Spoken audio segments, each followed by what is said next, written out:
Hi guys. Welcome to Explainator. In today's video, I bring you a list of mysterious time travel.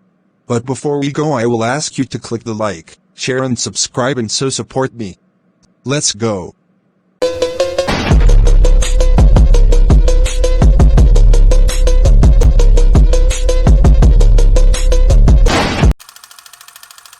The world is full of mysteries. Even when they are not there, people like to believe in them. These 5 unusual phenomena will surely capture the imagination of many, which they have been doing for centuries. Green kids from Woolpit. Sometime during the 12th century, 2 children appeared out of nowhere in the middle of the small town of Woolpit in Suffolk, England. They were wearing unusual clothes, they spoke an unknown language, and their skin was green. Legend has it that they were found by a local worker in the middle of a wolf trap that covered the entire forest, and after which the place got its name. He took them to town, and the children were taken care of by Sir Richard Lincoln.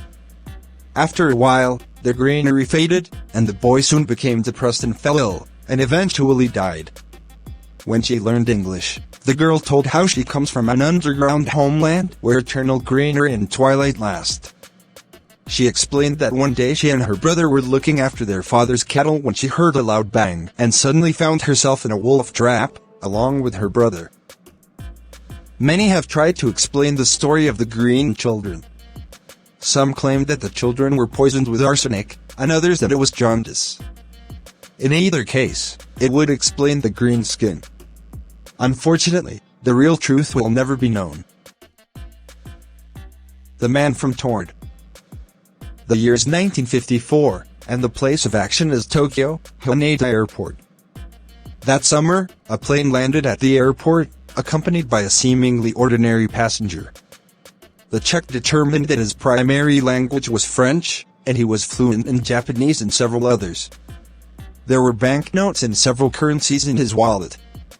When asked who he was and where he came from, the man, who introduced himself as a businessman, said he was from Tord, a state on the French-Spanish border. Officials explained to him that the country did not exist, but his passport stated that it had been issued to him by the state of Tord. To make matters more bizarre, the stamps in his passport testified to his travels from Tord to various countries around the world. Representatives of the company he allegedly had a meeting with had never heard of him or his company. The hotel he had a reservation for said they never rented it out. The bank where he had an account also did not exist. After officers show him a map of the world in Andorra, the mysterious man nearly experiences a nervous breakdown. He replied angrily that Andorra did not exist and that Tord had been in that place for thousands of years. The businessman was then placed in a hotel near the airport, but in the morning there was no sign of him, although the building was guarded and monitored by the police, precisely to prevent escape. The passport and driver's license issued by the non-existent state disappeared from the locked room at the airport during the night. All the clues that pointed to the events the day before simply evaporated. His case has been studied and written about by many theorists of dimensional travel, but the Man from Tord will forever seem to remain a mystery. Utsuro-bun. Utsuro-bun or Eurobun is the name given by the people of Japan to an unknown object that blew out the sea on the coast of Hitachi province in 1803. The event is mentioned in several old Japanese texts dating from 1825, 1835 and 1844. According to legend, an incredibly attractive woman came in a hollow boat found by fishermen and took her inland. According to their measurements, the ship was 5.45 meters wide and 3.30 meters high. One of them was protected by metal, and at the top there were glass windows in different colors. There were 2 sheets in the boat, a cake and a bottle filled with water. The mysterious woman was, according to their estimates, between 18 and 20 years old. Her hair and eyebrows were red and her complexion light pink. She was about 1.5 meters tall, and she wore fine clothes woven of an unknown fabric. Although she seemed kind, the woman spoke an unknown language, so communication was impossible. She had with her a mysterious box from which she did not separate and which no one else was allowed to touch.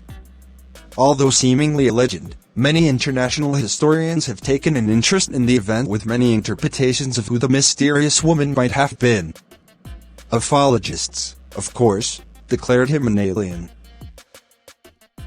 Joseph Varen.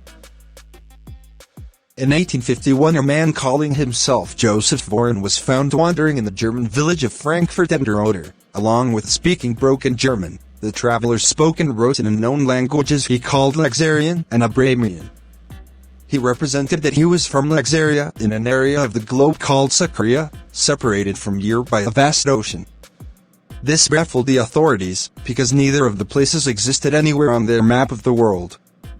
He says that his religion is Christian in form and doctrine, and that it is called Uspation. Laxaria he represents to be many hundred miles from Europe, and separated vast oceans from it. His purpose in coming to Europe, he alleges, was to seek a long-lost brother. But he suffered shipwreck on the voyage, where he does not know, nor can he trace his route on shore on any map or globe. He claims for his unknown race a considerable share of geographical knowledge. The 5 great compartments, continents, of the earth he calls Sakria, Aflair, Astar, Auslar, and Uplar. Whoever he was, Varen's tale is sometimes used as evidence for teleportation, parallel universes and such like. Jerome of Sandy Cove. In early September 1863, a man in very poor condition was found on Sandy Cove Beach in Nova Scotia, Canada. Both of his legs were amputated above the knee. He signaled to locals and police that he did not speak English, and the only word they could interpret was Jerome. And so he became known as Jerome from Sandy Cove Beach. He was found by 8-year-old boy George Colin Albright, and still fresh scars on his legs suggest that the amputation was performed by a skilled surgeon. When word of Jerome was heard, he was visited by a number of people who spoke Latin, Spanish, French, and Italian. Jerome did not know any of these languages. He had well-groomed hands, which indicated that he was not a manual worker, and his face was Mediterranean. Since the Albright family had problems with another hungry mouth in the house, Jerome moved from house to house. He eventually settled in the house of Jean Nicole, a man who spoke several languages. He remained with him for the next 7 years, and became a favorite figure in the family and society. But he never said a word. He died in April 1915. There are numerous theories about his life and mysterious appearance. It is speculated that he was a pirate who tried to carry out a rebellion, so he was punished by amputation of his legs. Others assume that Jerome was one of the heirs to a great fortune that someone decided to get rid of. His inability to speak is explained by a brain injury. Many books have been written about the mysterious case and a film has been made. Although there's probably a logical explanation for the whole case, it will most likely never come about because too much time has simply passed. Many will therefore simply unleash their imagination and enjoy the thought that the mysterious Jerome was also a traveler from another dimension. That would be all for today, guys. If you like the video and want to see more similar content, I want to ask you to click like, share and subscribe so support me. Until the next video. The Explainator greets you.